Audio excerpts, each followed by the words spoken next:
Oi pessoal, tudo bem? Eu sou a Verônica do canal Trago um Livro e depois de todos esses vlogs que fizemos por Cordisburgo, visitando a terra do escritor Guimarães Rosa, se você não viu eu vou deixar linkado aqui em cima nos cards e também na descrição do vídeo. O Trago um Livro traz o livro Primeiras Histórias de Guimarães Rosa. João Guimarães Rosa é filho do Brasil, filho da mineirice brasileira. Ele nasceu em 27 de junho de 1908 em Cordisburgo, Minas Gerais. Curiosamente, mesmo ano que faleceu Machado de Assis. Seus primeiros estudos ele fez na sua terra natal, ou seja, Cordisburgo. Depois, ele cursou medicina em Belo Horizonte e trabalhou como médico por 4 anos no interior de Minas Gerais, tomando contato com o povo, com o cenário da região, ou seja, ampliando a sua visão, o seu conhecimento já iniciado em Cordisburgo, na venda de seu pai, seu fulô, onde o menino João podia ouvir as prosas. Guimarães Rosa tinha um espírito muito investigativo, muito curioso, sempre estudando a vida, a natureza, as paisagens, a língua, os tipos humanos, os costumes, a culinária, os provérbios, as cantigas de tradição oral. Guimarães Rosa enveredou pela diplomacia, ele fez concurso para o Itamaraty na época e foi o 2º lugar na aprovação. Trabalhou em vários países e ele era fluente em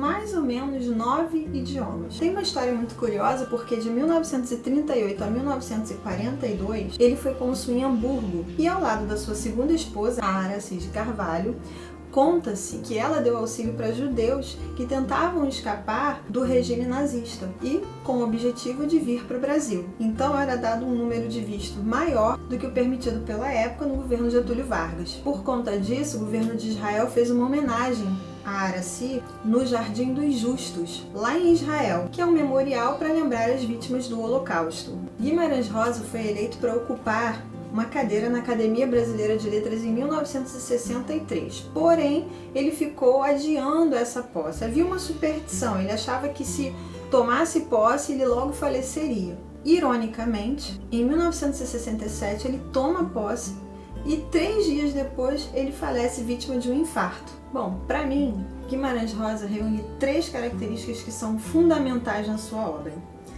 Na minha opinião, ele é contador, ele é cantador e ele é encantador. Vou explicar. Contador pelo trabalho narrativo, pela forma como ele conduz o leitor dentro das suas narrativas. Os narradores de Guimarães Rosa são muito próximos da oralidade. E isso faz com que a sensação é de que a gente esteja ouvindo uma história. De fato, como se a gente sentasse numa roda e tivesse um contador ali narrando aquela história com todas as suas emoções, com todos os seus sentimentos. Além de contar, ele canta. Cantador no sentido de ele utiliza os recursos expressivos, os recursos da língua portuguesa de maneira magistral. E isso faz com que prenda a gente, tanto com as figuras de linguagem, quanto com os aspectos regionais, as falas, os costumes, as superstições. Isso nos prende. E encantador pelo trabalho que ele faz com a palavra, pelo burilamento que ele faz a cada palavra, como se ele estivesse afiando a palavra.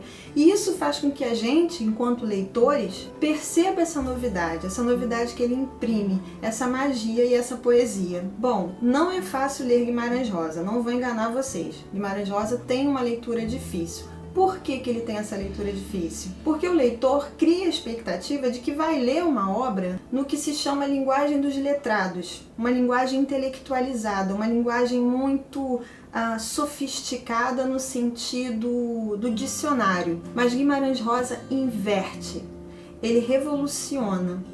Ele modifica essa expectativa, porque ele quebra exatamente com ela. Ou seja, ele substitui a linguagem dos letrados, uma linguagem mais acadêmica, pela linguagem do povo, metaforizado, simbolizado pela figura do sertanejo nas suas obras, como por exemplo o Grande Sertão Veredas. Lembrando que ele escreve no contexto do regionalismo brasileiro. Isso não quer dizer que a literatura de Guimarães Rosa seja uma literatura menor. Pelo contrário, justamente o trabalho do andar na contramão, enquanto havia um fluxo voltado para o academicismo, para a escrita elaborada, com o movimento do regionalismo, Guimarães Rosa faz o caminho inverso, o que também é muito difícil. E então ele busca essa característica brasileira na linguagem e imprime para o leitor. Claro, com um trabalho magistral, extremamente significativo e muito apurado. E se você ainda não curtiu o vídeo, curta o vídeo, por favor. Inscreva-se no canal, ative o sininho para vocês receberem as notificações e compartilhe no grupo também de vocês, no grupo de família do WhatsApp, nas redes sociais de forma geral. Com essa linguagem, Guimarães Rosa quebra a tradição literária culta, mas de maneira extremamente consciente, e mostra que talvez os que intelectualizavam a literatura não atingiam o povo, até porque o povo não entendia. E ele parece inverter essa ordem. Ele cria uma linguagem que talvez os chamados letrados tivessem dificuldade para entender. Por isso, no início da leitura de suas obras, muita gente desiste, porque gera dificuldade. Causa, na verdade, um estranhamento de linguagem, porque ele cria palavras, porque ele brinca com as palavras, porque ele duplica as palavras. Por exemplo, na página 156 dessa obra aqui, da editora Nova Fronteira, no conto chamado Luas de Mel, ele começa dizendo assim: no mais, mesmo da mesmice, sempre vem a novidade. Naquela véspera, eu andava meio relaxo, meio fraco. Eu já declinava para não-esas, quer dizer, a criação do vocábulo não-esas. Mas depois que você insiste, que o leitor insiste, a narrativa cativa o leitor, justamente por esse tom oral, por esse tom muito próximo, de um narrador muito próximo da gente, e os temas também que orbitam a obra de João Guimarães Rosa, em torno do que o próprio Guimarães Rosa chamou de sistema jagunço. Ele valoriza então a língua, a linguagem e a conversa. Para isso, eu vou ler para vocês o conto chamado Famigerado. Vou tentar ler, porque a linguagem de Guimarães Rosa realmente ela depende muito de uma boa interpretação, de uma boa leitura. E uma dica que fica também, na dificuldade da leitura, ler em voz alta. Faz mais sentido pra gente. Então eu vou ler para vocês o conto Famigerado. Foi de incerta feita o evento. Quem pode esperar coisa tão sem pés nem cabeça? Eu estava em casa, o arraial sendo de todo tranquilo, parou-me à porta o tropel. Cheguei à janela. Um grupo de cavaleiros. Isto é, vendo melhor, um cavaleiro rente, frente à minha porta, equiparado, exato, e embolados, de banda, 3 homens a cavalo. Tudo num relance, insolitíssimo. Tomei-me nos nervos. O cavaleiro, esse, o homem, com cara de nenhum amigo. Sei o que é influência de fisionomia. Saíra e viera, aquele homem, para morrer em guerra. Saudou-me seco, curto pesadamente. Seu cavalo era alto, um alazão, bem arreado, ferrado, suado. E concebi grande dúvida. Nenhum se apeava. Os outros, tristes 3, mal me haviam olhado, nem olhassem para nada. Semelhavam a gente receosa. Tropa desbaratada, sopitados, constrangidos, coagidos, sim. Isso por isso que o cavaleiro solerte tinha o ar de regê-los, a meio gosto, desprezível. Intimara-os de pegarem o lugar onde agora se encostavam. Dado que a frente da minha casa reentrava, metros da linha da rua, e dos 2 lados avançava a cerca, formava-se ali um encantoável espécie de resguardo. Valendo-se do que o homem obrigara os outros ao ponto de onde seriam menos vistos, enquanto barrava-lhes qualquer fuga. Sem contar que, unidos assim, os cavalos, se apertando, não dispunham de rápida mobilidade. Tudo enxergara, tomando ganho da topografia. Os 3 seriam seus prisioneiros, não seus sequazes. Aquele homem, para proceder da forma, só podia ser um brabo sertanejo, jagunço até na escuma do bofe. Senti que não me ficava útil dar cara amena, mostras de temeroso. Eu não tinha arma ao alcance. Tivesse também não adiantava. Com um pingo no i, ele me dissolvia. O medo é a extrema ignorância em momento muito agudo. O medo me miava. Convidei-o a desmontar, a entrar. Disse de não, com quantos costumes. conservava-se de chapéu. Via-se que passara a descansar na cela. De certo, relaxava o corpo para dar-se mais à ingente tarefa de pensar. Perguntei, respondeu-me que não estava doente, nem vindo a receita ou consulta. Sua voz se espaçava, querendo-se calma. A fala de gente de mais longe, talvez São Franciscano. Sei desse tipo de valentão que nada alardeia, sem farroma, mas avessado, estranhão, perverso, brusco, podendo desfechar com algo de repente, por um és não és. Muito de macio, mentalmente, comecei a me organizar. Ele falou. Eu vim perguntar a vosmecê uma opinião sua explicada. Carregar a celha. Causava outra inquietude. Sua farrusca, a catadura de canibal. Desfranziu-se, porém quase que sorriu. Daí desceu do cavalo. Maneiro, imprevisto. Se por se cumprir, do maior valor de melhores modos, por esperteza? Reteve no pulso a ponta do cabresto. O alazão era para a paz. O chapéu sempre na cabeça, um alarve. Mais luzinho os olhos, e ele era para muito. Seria de ver-se. Estava em armas, e de armas alimpadas. Dava para sentir o peso da de fogo, no cinturão, que usado baixo, para ela estar-se já ao nível justo, ademão. Tanto que ele se persistia de braço direito, pendido, pronto, meneável. Sendo a cela de notar-se uma jereba papuda urucuiana, pouco de se achar na região, pelo menos de tão boa feitura. Tudo de gente brava. Aquele propunha sangue em suas extensões. Pequeno, mas duro, grossudo, todo em tronco de árvore. Sua máxima violência podia ser para cada momento. Tivesse aceitado de entrar em um café, calmava-me. Assim, porém, banda de fora, sem agraças de hóspede nem surdez de paredes, tinha para um se inquietar, sem medida e sem certeza. Vosmecê é que não me conhece, Damásio, dos Siqueiras. Estou vindo da serra. Sobressalto. Damásio? Quem dele não ouvira? O feroz de histórias de léguas, com dezenas de carregadas mortes, homem perigosíssimo. Constando também, se verdade, que de para uns anos ele se serenara. Evitava o de evitar. Fie-se, porém, que em tais tréguas de pantera. Ali, antenasal, de minha palmo. Continuava. Saiba vosmecê que na serra, por ultimamente, se compareceu um moço do governo, rapaz meio estrondoso. Saiba que estou com ele à revelia. Cá eu não quero questão com o governo. Não estou em saúde nem idade. O rapaz, muitos acham que ele é de seu tanto esmiolado. Com arranco calou-se, como arrependido de ter começado assim, de evidente. Contra que aí estava com o fígado em mais margens. Pensava, cabismeditado. Do que se resolveu. Levantou as feições, se é que se riu, aquela crueldade de dentes.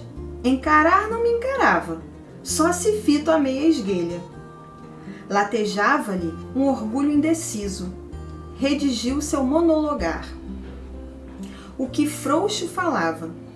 De outras, diversas pessoas e coisas da serra, do São Ão.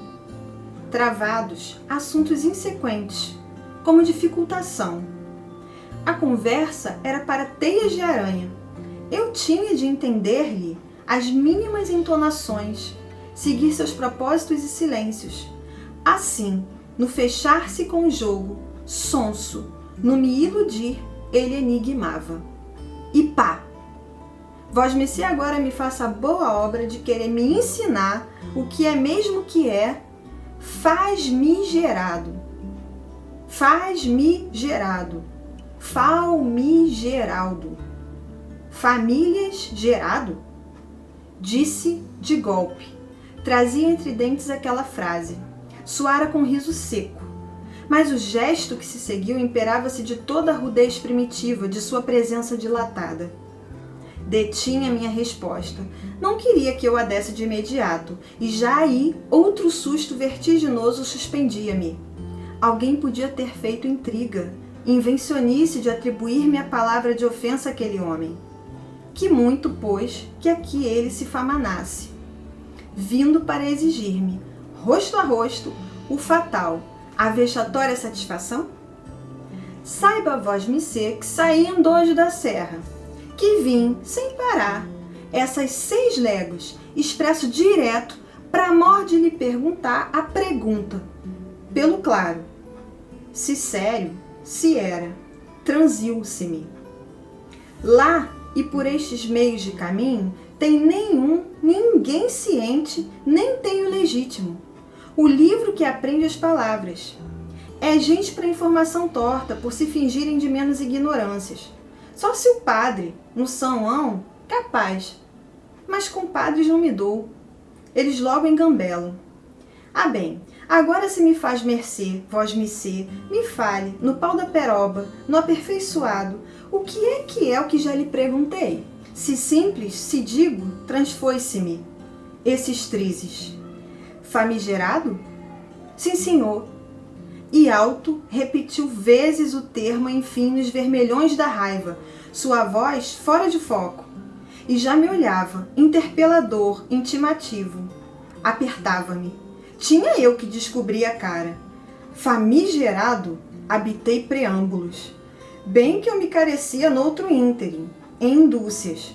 Como por socorro, espiei os 3 outros em seus cavalos, entugidos até então, mudos. Mas Damásio, vós-me-ser declare, estes aí são de nada não, são da serra, só vieram comigo para testemunho. Só tinha de desentalar-me. O homem queria estrito o caroço, o verivérbio. Famigerado é inóxio, é célebre, notório, notável. Vós-me-ser mal não veja em minha grosseria no não entender, mas me diga, é desaforado? É caçoável? É de arrenegar? Farsância? Nome de ofensa? Vilta nenhuma, nenhum doesto. São expressões neutras, de outros usos. Pois, e o que é em fala de pobre, linguagem de em dia de semana? Famigerado? Bem, é importante, que merece louvor, respeito. Vós-me-ser a garante para a paz das mães, mão na escritura? Se certo, era para se empenhar a barba, do que o diabo, então eu sincero disse. Olhe, eu, como o senhor me vê, com vantagens, o que eu queria uma hora destas era ser famigerado. Bem famigerado, o mais que pudesse. Ah, bem, soltou exultante. Saltando na cela, ele se levantou de molas, subiu em si, desagravava-se num desafogaréu, sorriu-se, outro. Satisfez aqueles 3. Vocês podem ir, compadres. Vocês escutaram bem a boa descrição. E eles prestes se partiram.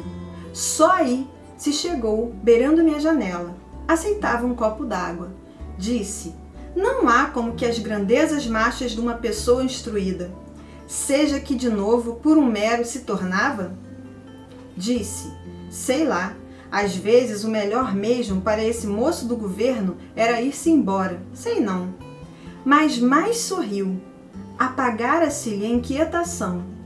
Disse, a gente tem cada cisma de dúvida boba, dessas desconfianças, só para azedar a mandioca. Agradeceu, quis me apertar a mão. Outra vez, aceitaria de entrar em minha casa. Oh, pois, esporou. Foi-se, o alazão.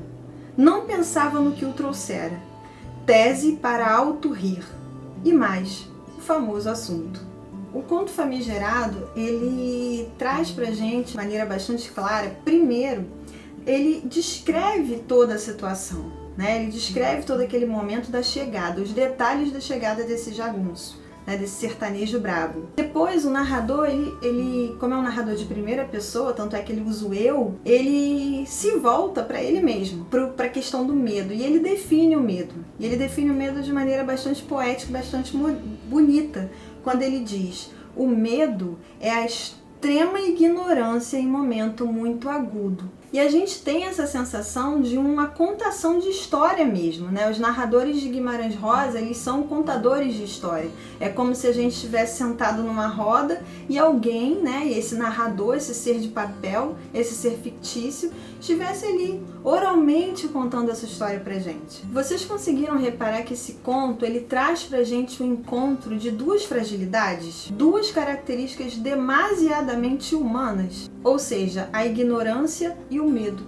A ignorância desse jagunço, desse sertanejo, que não sabia o significado da palavra famigerado, e o medo desse personagem intelectualizado, que seria o decifrador da palavra. Ou seja, são duas características extremamente humanas que se encontram.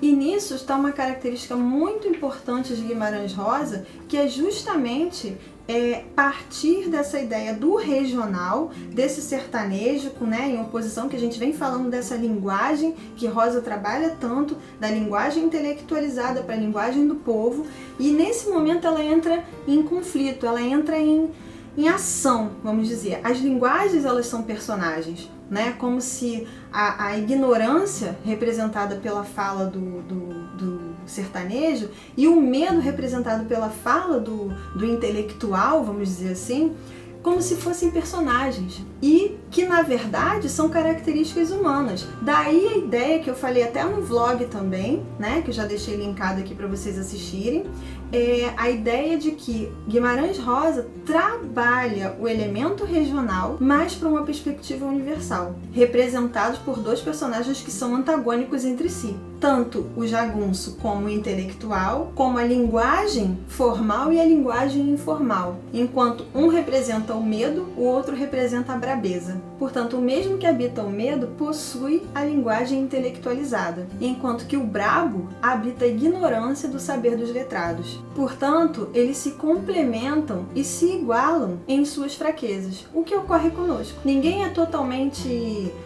sábio de tudo, né? A gente tem as nossas falhas. Ninguém é tão poderoso que não tema ou que não saiba. Portanto, Guimarães Rosa possui uma escrita muito intrigante porque ele mescla histórias e histórias, verdade e ficção, tradição e modernidade, linguagem regional e linguagem literária. Ou seja, traduzindo tudo isso que nós conversamos e utilizamos o conto famigerado. São textos com a roupagem regional, mas que apontam para o universal. Ou seja, o que há de particularidade nesse sertanejo ou nesse personagem intelectualizado é o que há de particularidade em cada um de nós. Primeiras Histórias é uma obra composta por 21 contos. Guimarães Rosa, mesmo em entrevista, disse que teve que fazer um trabalho de burilamento, né, de diminuição, porque são contos muito curtos. Ele colaborou num jornal, então ele teve que enxugar esses contos, passando de um formato longo para um formato mais curto,